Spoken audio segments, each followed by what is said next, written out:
Hello, everyone. Dr. Jim Hoven here, your host of the Ramos Law Difference Makers podcast. And it is such a treat for me to have you back again, and where you get to join me on a journey where we're talking to guests that are doing amazing things. So as we prep for this one, if this makes a difference in your life, if this rings a bell for you, do me a favor and get involved. Support things that are meaningful in your life. And while I'm asking you to do stuff, I'm also going to ask you to subscribe to us if you really like this and this moves you. Hit that bell for notifications, like us, share us, do all those cool things, because it is truly how we help make a difference in the lives of our community and share the difference-making stories of people around us. And so on that note, I do want to get started today with the session that we have with the amazing Jacque Berry. Jacque is the director of basically a very, very cool program out of Grand Junction, Colorado. And it's part of the juvenile diversion program, and it's known as Lighthouse. And I want Jacque, I'm so excited for her to be on today to share her story and why she's involved, what the program's all about, and how it's impacting kids prior to them having major, major issues in their life. So without any further ado, Jacque, welcome to the show. Well, thank you for having me. I appreciate it. Absolutely. Yes. And you know what? I got to say, the way we first met was pretty cool in that I was up visiting our Grand Junction office, and I was hanging out with the team up there. And one of the things that we did, we were sponsoring the Cesar Chavez Day. And so we have a booth out there, and we're sponsors of it. And we just really, really wanted to be part of that amazing event. And you guys had a booth out there. And so as I was just walking around meeting people at the booth, I got to talk to these kids from we won't call them kids, these young adult students from CMU. And as we were talking, they were so engaged in what Lighthouse is and their mentors in the program, and they're working in the process. And I'm like, I have to learn more. I have to know more. So that's what really brought us together. And then after my conversation with you, I was just even more compelled to really share what you guys are doing on the show. So can you tell people as we start, what is the Lighthouse program and how did you get involved? So the Lighthouse program is a prevention program designed to provide intensive case management to children, youth, and families when children are at risk or at a higher risk of becoming involved in any one of the systems, right? So that could be a truancy civil system, it could be the juvenile justice system, or it could be child welfare, right? All of those are systems that when families get involved in those usually are very reactionary. Something negative has already happened. So this program is designed to help children, youth, and families create sustainable changes in their own familial system and their social networks to stay out of those systems. Would you mind sharing with me? I was really interested in learning more about the background of Lighthouse. And as I was doing some research, this seems to have come from a hike at the end of the day. Like, this whole program was inspired from a hike in the mountains with some friends, spouses, that kind of thing. Would you just share a little bit about that with our audience? I think it's so cool. Absolutely. It's a fun story. So our elected DA, Dan Rubenstein, in the middle of COVID, was on a hike with his wife, Stephanie. And at the time, Stephanie was a magistrate in one of our divisions that handled the truancy cases for our District 51 school district. And through the hike, he was trying to process with her around, what should we be doing for kids or for families? Should the DA office get involved in prevention or are we just, about reacting, to keep the public safe? And ultimately, she told him, you're getting kids too late. Once they get into the system and they come into the truancy system or juvenile justice system, we're getting them too late.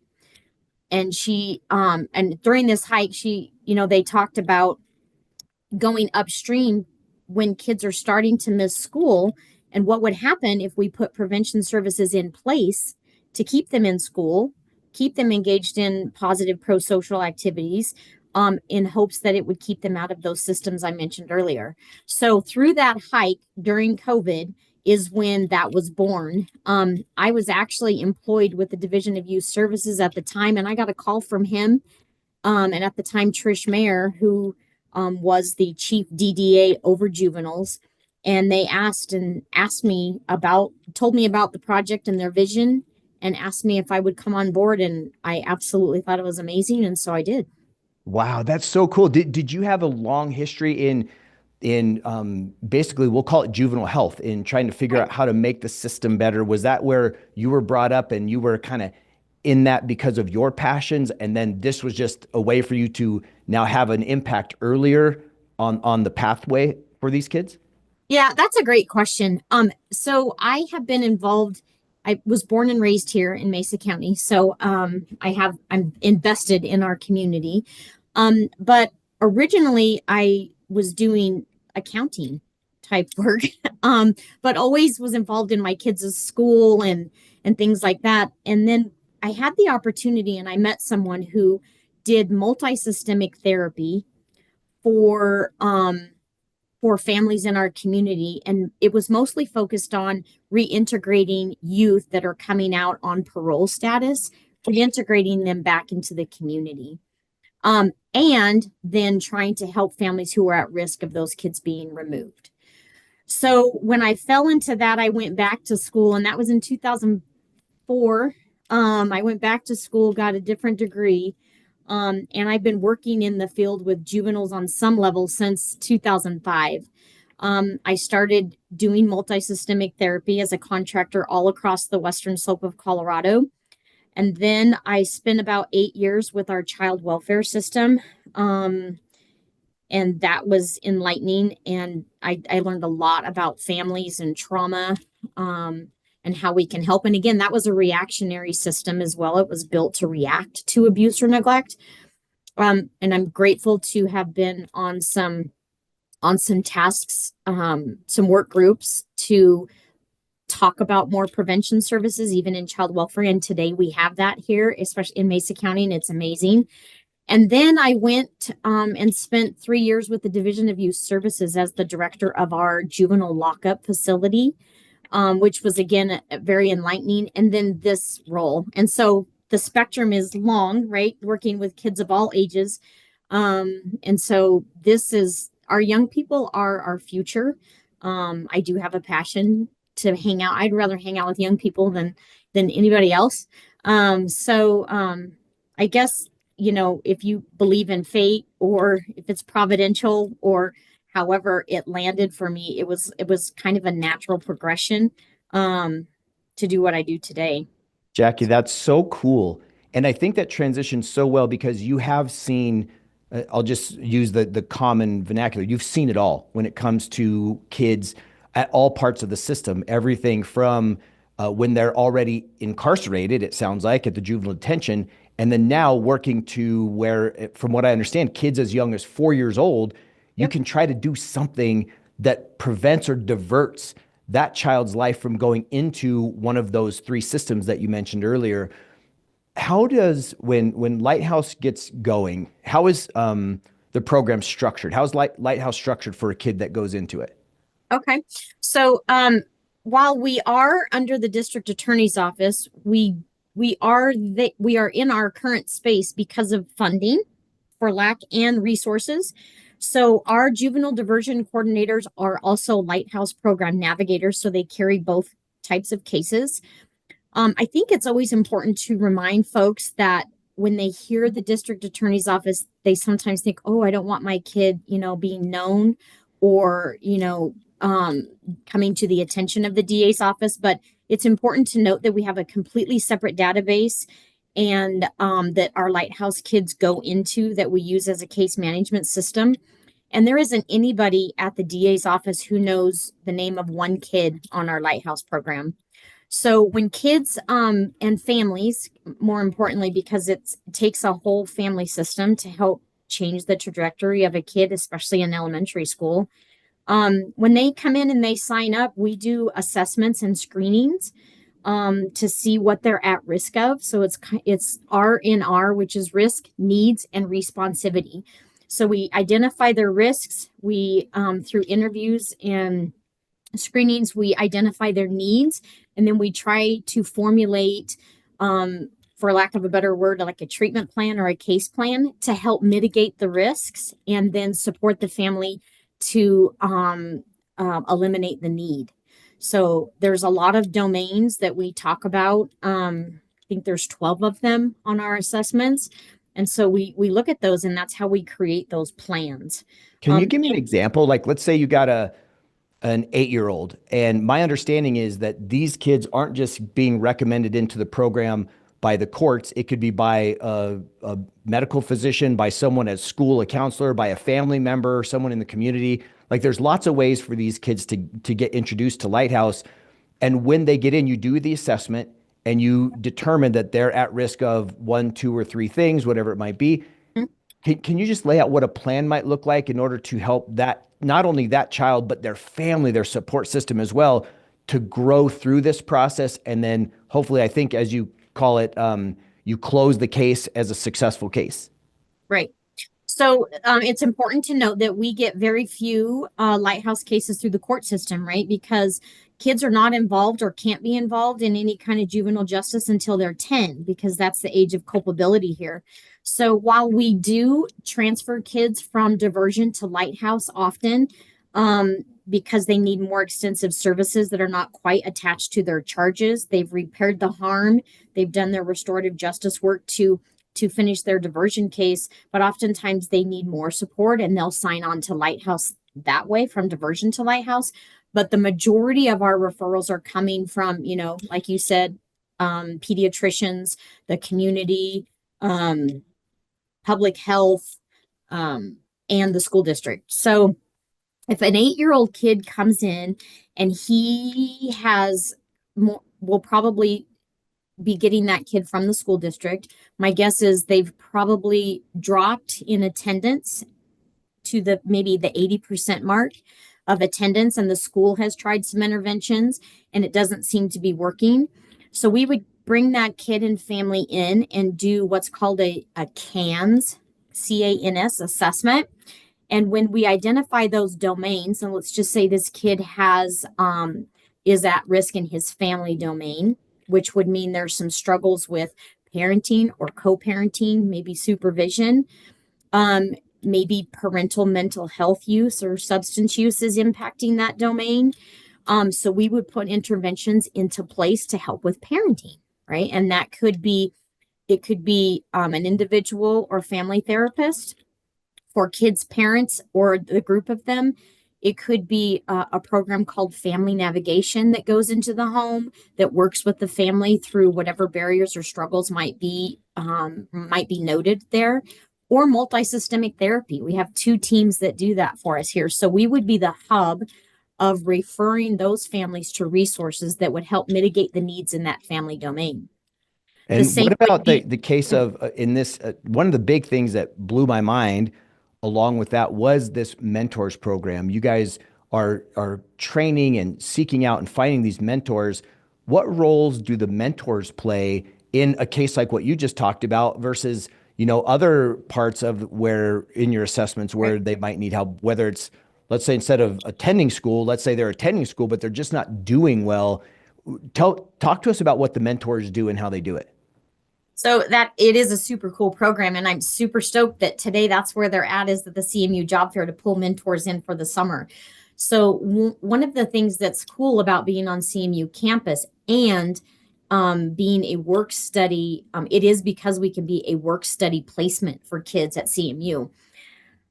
Usually in the summers, currently we have 16 mentors, and we assign them kids that work one-on-one, and they do any number of things. Most of the time, it's around academic success and to help them either catch up or learn how to study or how to organize themselves for those high schooler kids or middle school kids that are having to move classes.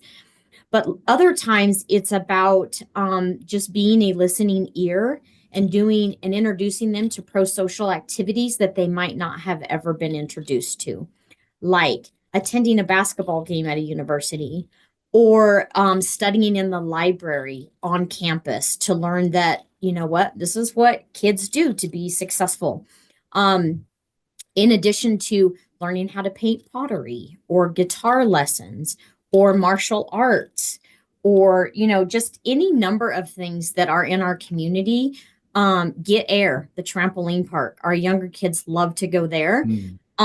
Get some physical activity and then learn lots of different social skills about sharing and how do you communicate your needs and things like that. So, You guys train them on all this stuff so that a mentor has to go through a certain process. Like when I was in college, I volunteered at what is essentially a Big Brothers Big Sisters yeah. program. It was a different it had a different name, but it was essentially the same thing. And I didn't have any training. My job was to go meet with this young guy. Now this was, going on 40 years ago, but my job was to go meet with this young guy. And I did take him to some CSU football games and just hung out with him, and we'd play games and we'd go to the park, but I didn't have a skill set that anyone gave me to try to nurture him in a certain way past being a good influence.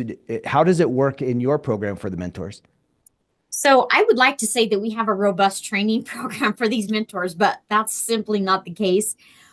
Honestly, right now, so this is only the second year we've been successful in having more than just one or two as we build. So what we're doing now is providing shadowing opportunities with more experienced mentors.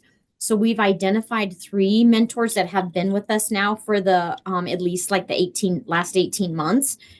And so those mentors mentor other mentors and allowing them to shadow, helping them process through things, reminding them of time card and documentation expectations and things like that. While I do a personal training with every mentor that comes through, the reality, and I go through lots of scenarios, but the reality is that every kid is different. Their situations are different. Sometimes their trauma kind of looks the same, Mm. but because they're coming in with a whole different set of perspectives and a whole different set of networking and family systems, I believe we could train all day long. And you can train things like how to identify, a trauma response, which we do. We have them do some classes around identifying suicidal ideation or self-harming behavior. We teach them how to be mandated reporters because sometimes they're going to hear information where they might need to do that. But the reality is it's really something I don't know that's trainable, is the fact that you just want to engage and be empathetic and compassionate towards another human being. And the mentors that we currently have, we're so blessed with the leadership within that team, like you saw at Cesar Chavez Day, that they really do just want to help kids. And they come from a place where they've had similar struggles. And I think Yes. that's the key. A lot of times is that those kids have had deaths in their family. They've been through trauma. They've had divorce or an incarcerated parent or parents with substance or mental health issues, and they've made it to a university, right? And so sharing those experiences as being comfortable engaging with those kids is that's where the training is. That's incredible. It does make me think that one of the big, excuse me, one of the big pipelines for you guys in the future as you grow is going to be those kids. Because I know the organization is fairly young, right? Just a few years old since COVID. But imagine the impact of getting 50 or 100 or 1,000 kids through this program and then them coming back when they get into college to mentor, and then they experience. I know here in the CASA program, they have some of that, where some of the CASA kids will get through and they make it, and then they come back as volunteers and that kind of thing. But I see that as a really, really great outlet for these kids that are going through the program right now. Agreed. And you just gave me the chills when you talked about coming back, because that is absolutely a goal for those kids. One, to graduate in their prospective disciplines, right? Whether that's criminal justice or soc or psych or social work, whatever it is. And one, be passionate and have skills in working with humans, right? Because humans working with humans, we all have our issues and our experiences that color the way we see the world and the way we interact with people. But having them come back, I can't. So there's a couple of kids that we've had go through diversion, and they did their useful public service or community service by coming back to facilitate classes for other kids. And we've seen a huge benefit to that because those kids are sharing their experiences with other kids, which I that's something that you can't when you can't measure it and you can't train it and you never know the impact of it, um, which sometimes is can be frustrating that we don't get to see the impact, the positive impacts on some of those things, but planting those seeds and knowing that kids are giving back and learning from other kids because of what they've been through. I mean, So there's powerful. nothing in a textbooks. Yeah, you can't get that anywhere else. So it's pretty That's cool. incredible. Yeah. How many kids have you served to this point, and how many are currently in the program right now? So here's one of the struggles that I've had, and that's trying to find the balance, because our coordinators are also navigators, right, for both types of cases. The courts, the more kids that are filed into court or come through the juvenile justice process. So right now we have 112 kids on diversion and 40 kids on Lighthouse. And that's about our capacity, about 50 cases per coordinator or navigator. So my internal struggle is, do I not take a kid, a 10-year-old that has a harassment charge with no history, onto diversion to leave a space for a Lighthouse case that may or may not come through in that time frame? Oh, and then when I do take those kids on diversion, because I simply struggle with sending a kid into the juvenile justice system when they don't need to be. And then having a wait list, right, for referrals that might come in after the fact. So um, we have 150 kids, essentially 148 kids on our caseloads right now. And that's the struggle I have. So right now I am looking for funds to hire intensive case managers for just Lighthouse. So that way I don't have to worry about trying to navigate the balance. And so we've finally worked with School District 51. We've got an MOU signed and we've identified some schools. Now we're just in the process of trying to figure out when in their process within the district are they going to start referring. So I'm Wow. super excited about that because if I can get two case managers to do intensive case management with nothing but those District 51 referrals, and then if we can study the data on that for the next 5 years to see the impact, and we're talking about elementary school kids here, if we can see the impact that that's making by tracking an increase in school attendance, making sure they're not entering the juvenile justice system, right? I think that, man, the work that we could do prevention wise, I think could explode across the state or even the nation. We I could figure out. agree with you. I Yeah. think you're dead on. And interestingly, from my mind, so for those people watching or listening that don't know, CMU is Colorado Mesa University. It's in Grand Junction. My daughter actually went there and did some schooling there before she went over to Europe and studied abroad through a sister program of CMU. But it's a great place. It's growing so much. It's got such involvement with you guys. You are on campus. Your offices are on campus at Yep. CMU. Are they a big supporter when you say you need more resources? I know so many groups like yours that are trying to make a difference. Resources is the limiting factor. Are they a big part? And how do you guys get money so that you can get some of these intensive therapists and, guidance counselors and such? So, my goal when I stepped in here, so it was 4 years in January, right? And that time it was me and one part-time person through a nonprofit that was running, that was doing all of this. And we are now up to 6 of us with 3 full-time coordinator navigators, one person that does all of our facilitation and curriculum and data tracking, and then one admin assistant, which is super helpful. If I could get those other two and expand our services, that would be awesome. But the resources we get from CMU are immeasurable. Like, they allow us to be on their campus. They utilize the funds that we pay in any kind of rent towards our mentors and towards our interns. Our interns are not paid, but we do ask for scholarships to cover the credits for their internship. So, which is a little bit different than mentors, but mentors are paid. And so they also, I'm working with them now about using their resources around a longitudinal study. So if I get this funding for these new case managers, I'd like for them to help us with that study and do a program evaluation, a formal one, so that we can use that to gain more funds. But being on their campus, their support through like this at the end of the year, we're doing a big bash and we're feeding the mentors and the interns that have been with us all year. And CMU is helping with that. We're doing that on campus and we're feeding everybody. So I can't say enough about our collaboration with them and their support in what we're doing to help kids stay in school and hopefully to higher education. That is so great. What role, if any, does private business play in the organization? Because here's what I could see. I could Mm-hmm. see now, I'm not in Grand Junction, but I am totally akin to what you're saying.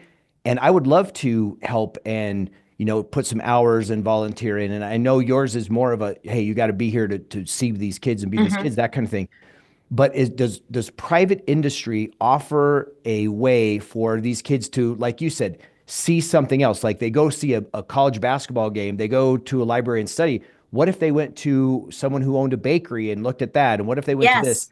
And does business donate their time, talents, and resources to say, hey, we can come read to the kids or we can come do that kind of stuff? Is there a tight collaboration between you all and the private sector in what you do at Lighthouse? Wow, that would be amazing. It's always been on my to-do list to get to that point. We are not there yet.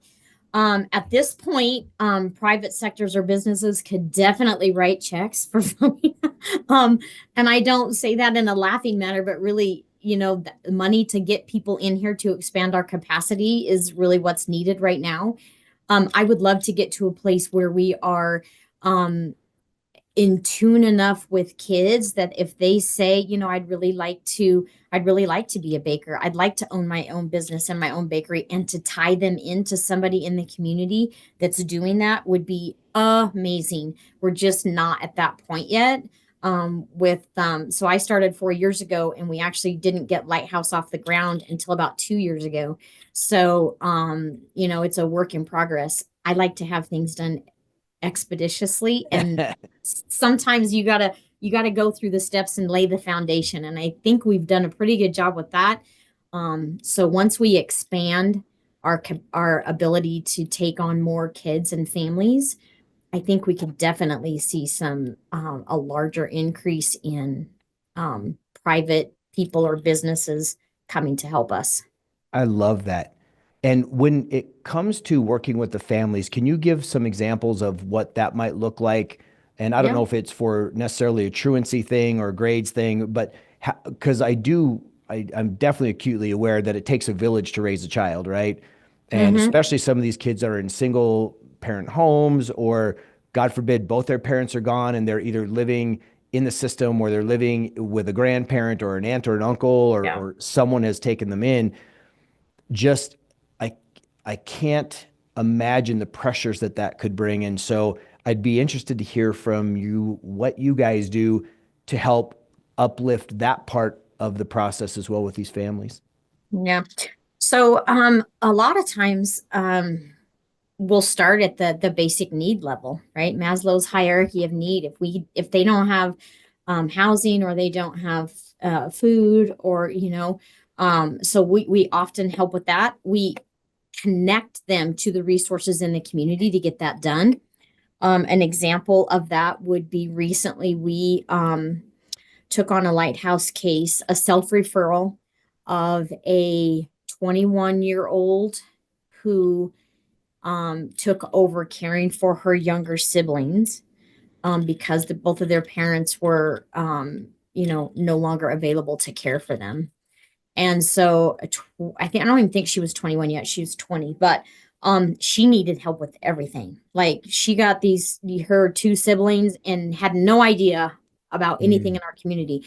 So we started at the basic needs level. Let's make sure they have insurance. Let's make sure you have, food stamps. Let's get you qualified for, some housing assistance, whatever that looked like.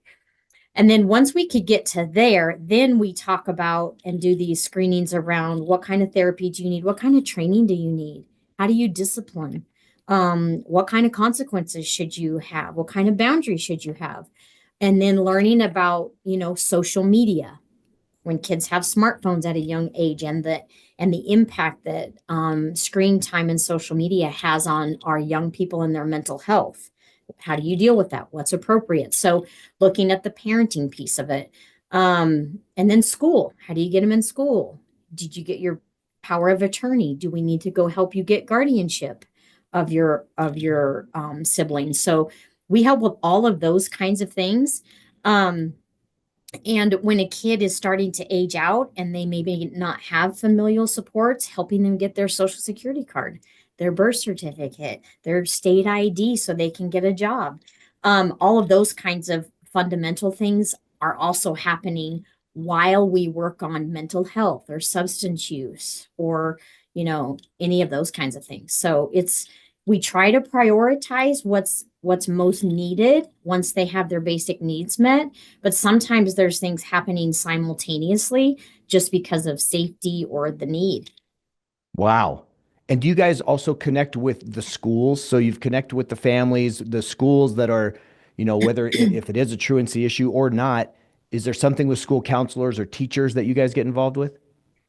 Um, so yes. So originally the Lighthouse started as a collaboration with the school board at the time.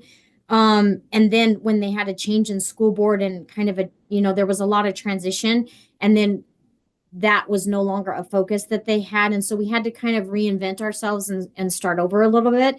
We are back now though to an increased partnership with the school district. And so I'm hopeful that through the process of this MOU that I talked about earlier and identifying one elementary school and one middle school to start intensive case management with kids in those schools, but also through what's called Grand Valley Connects in our community, which is a resource that anybody can tap into either by calling or by getting online and asking for resources in our community. So it's kind of like a single point referral entry. If we can get that up and running and staffed to a level that can handle referrals from the school district, I think that will be another really important piece to identifying the families that are really in need of just that support to keep their kids and their families healthy and safe and strong and out of any kind of system. So there's a lot of stuff happening here in Mesa County, which I think are all very positive and will allow our school district to have avenues to refer kids besides just Lighthouse. Right. They have like 23,000 kids, right? And a referral process from the 45 sites could it would bury somebody. So we Yeah. have to be very planful. But I think those are two really important steps to making sure we give the school district the avenues they need to make referrals. Can you share with me the vision of Lighthouse? Meaning, like right now, you guys have maxed out, you're at your max caseload. You see what the next step is, which get a couple of these navigators, full-time, intensively trained navigators to increase Right. specifically for Lighthouse. You've talked about the fact that this could go across the state or even nationwide. I don't know if there is another program like this that you guys connect with, or if this is kind of a unicorn, but what is the vision for you? How many kids would you like to serve if that's built into your plan? And what is it that we could do as a community, people watching and listening, to enable to manifest that vision that you have? So when Dan gave me his vision, right, I kind of also added kind of my own spin to it. And I'm so blessed and lucky that I have the support from our office and from Dan.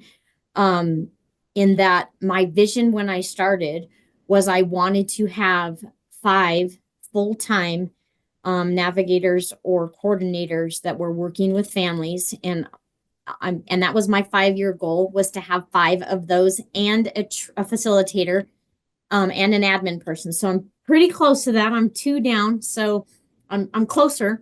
My other vision was to have our own clinician or therapist on staff to do some of those higher level mental health assessments and give us maybe a better, clearer direction on what a kid may or may not need or what a parent may need. So not quite there yet, but my vision would be to have at least one full-time therapist that works on our team to help us with our case planning and provide crisis intervention and things like that. The other vision I had was a bigger space. So a space that's, warm not that our space is not warm and inviting now, but a space that's just more conducive to family gatherings, rather than a classroom style, but a more warm kind of homey style where, we can provide, having them help us cook things rather than bring in pizza. You know what I mean? Just stuff like that that will also help families learn how to do things to sustain those great changes that they're willing to make that are often very, very difficult and sometimes often scary. Man, that's a great vision. How can we help support you? Is this something that someone watching or listening could send money to? Who's qualified to volunteer and donate their time? And how do people get a hold of you, Jacque, to participate? That's wonderful. So volunteers for us would look like people who are willing to give lessons on a musical instrument, say, right? Willing to donate their time to do that. Willing to donate their time to say, learn how to build a computer or take a computer apart or program a computer, right? Because we have kids very interested in that. And it's costly. We did find a program, but it's, like $150 a kid. And I just can't, I couldn't swing that. Also people that volunteer to do sewing or knitting or, things like that these kids have never been exposed to. We could put together groups of anyone in the community who has a craft or a hobby that they would like to spend time teaching other kids to do. That would be amazing. Reading with kids, going through literature and talking about life through novels or books would be amazing. So those are just kind of simple little ways that people can volunteer that would absolutely help our kids tremendously. Other ways are, actually donating funds to us to keep until we can get enough to to find another case manager to hire and pay for. So I'm happy to entertain any kind of idea that people have, because I certainly know that I'm not the end all be all with everything that's out there. And so it would just be amazing if somebody plays rugby. We had a kid who really wanted to play rugby. So we did tie him in with CMU, and which was awesome.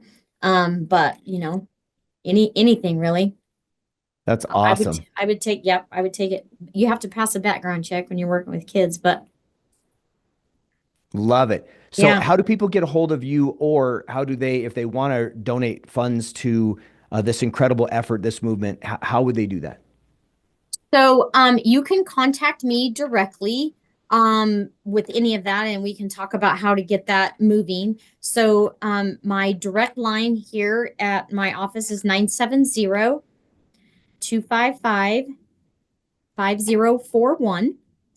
You can also email me. And so our email addresses are first name dot last name at mesacounty.us. So mine would be Jacque, JACQUE Berry, BERRY at mesacounty.us. You can also find us on the 21st Judicial District Attorney's website.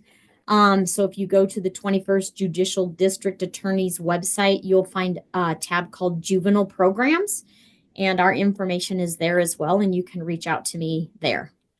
Wow. Well, Jacque, this has been a fantastic time for me. Again, I just am so connected to what you're doing. I can feel your passion, your love for these kids and what you do.